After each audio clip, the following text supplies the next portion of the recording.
It's the kind of island you can dream about. No hustle and bustle, no problems. Every day is a perfect day, and every night the island is bathed in starlight. The lives of its people are keyed to eternal things. The sea they love, the incoming and outgoing of its tides. It's Margarita Island, just off the northern coast of Venezuela. Up until a few years ago, you couldn't have reached Margarita except by a little boat. Since then, quite a few changes have been made. However, they haven't altered Margarita's way of life, and they're not likely to, for nobody can change the sea. But change has made the island more accessible.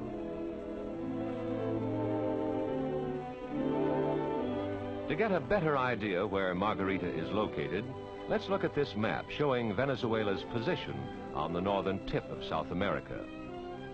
Margarita is just 2 hours' flight from Caracas.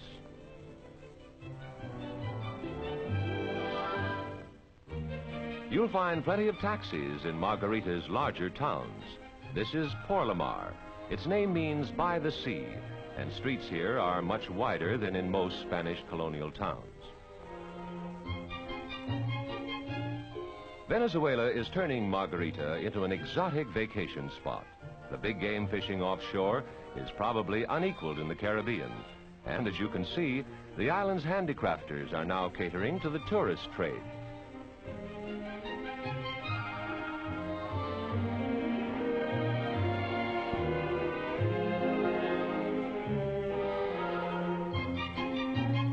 You just couldn't be seen in a hand-me-down hat, not in Margarita. These hats are made of sisal, grown on the island.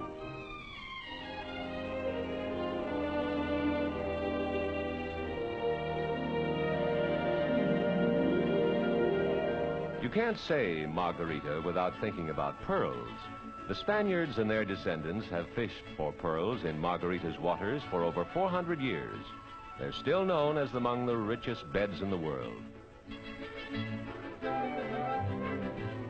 Venezuela's government has very wisely outlawed any mechanical means of gathering the oysters. Anything less selective than human hands can destroy thousands of potential pearl-bearing oysters in a single scoop.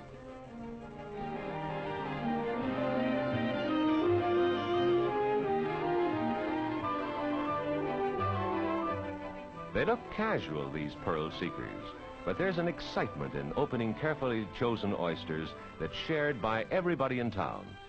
A pearl that sold for $50,000 was found some years ago. The yield in any 1 year runs about $500,000.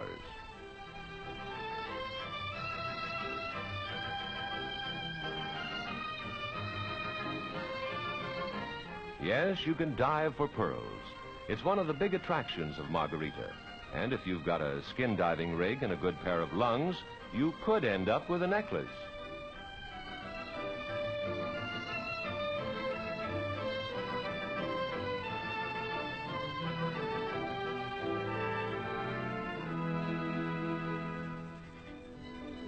Collecting pearls isn't too important when there's so much fun in just hunting for them.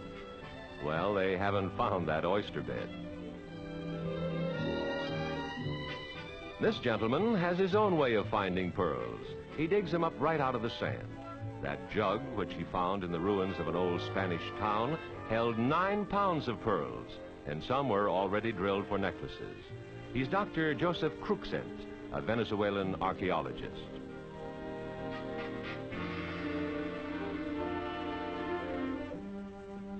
Thousands of glistening beauties fresh from the sea.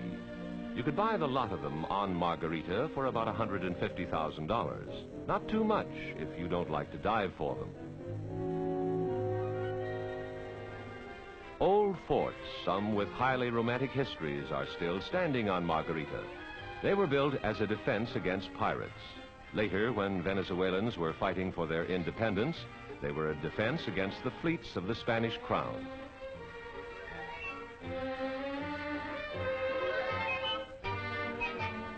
Margarita was several times ransacked by pirates.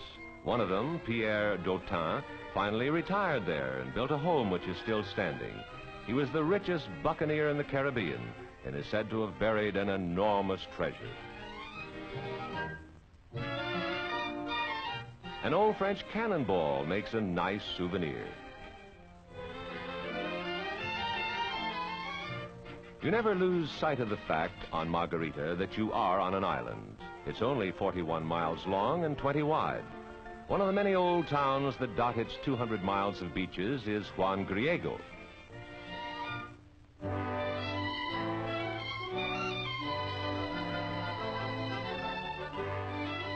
Anyone for water skiing? The bay at Juan Griego is perfect for all water sports. The climate has an invigorating desert-like dryness. Margarita's sheltered water is crystal clear with very little surf.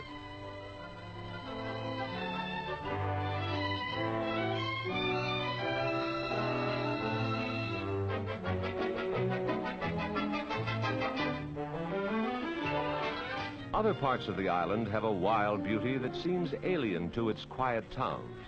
The sea, captured by rock, angrily shows its teeth.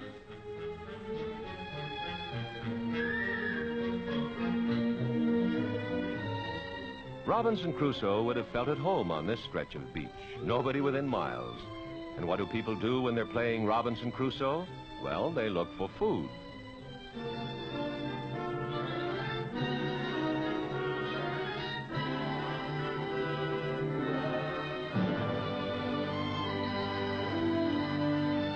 She says she wants that one, the big one. The problem now is how to open it. There's no zipper. Better try a machete. There's no end of things to see and do on Margarita. Hidden bays reveal strange sights, rock formations curiously sculptured by the sea.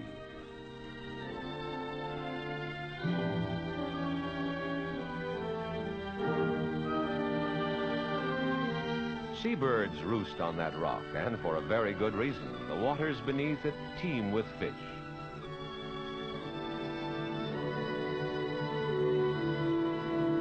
There's a fishing boat coming in now. They've stopped the motor. Mustn't disturb the schools of fish.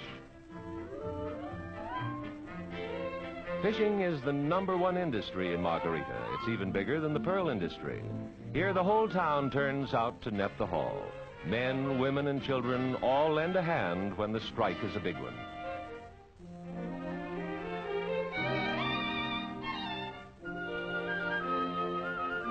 The waters off Margarita fairly boil with fish. Red snapper, Spanish mackerel, bluefish, pompano, lobster. Any morning at the colorful fish markets in Porlamar and Juan Griego, you can have your choice of at least 20 varieties of fish. For the sportsman, there are blue marlin, sailfish, tarpon, bonefish, and other sporty varieties. These are tuna.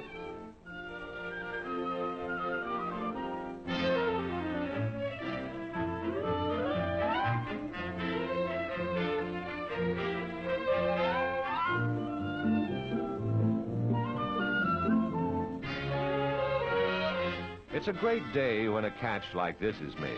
They'll bring a good price in Caracas and other Venezuelan cities. And in scores of fishermen's homes, the latch string will be out and there'll be feasting and music and dancing.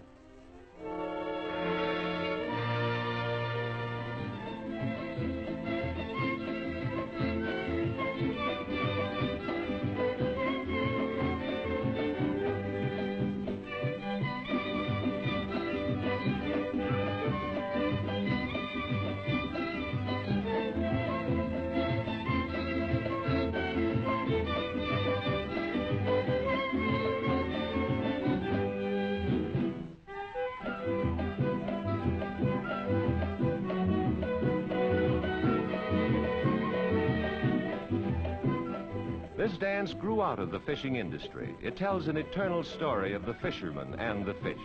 A story of thanksgiving. A story of people whose lives are keyed to the sea they love and the gifts it brings.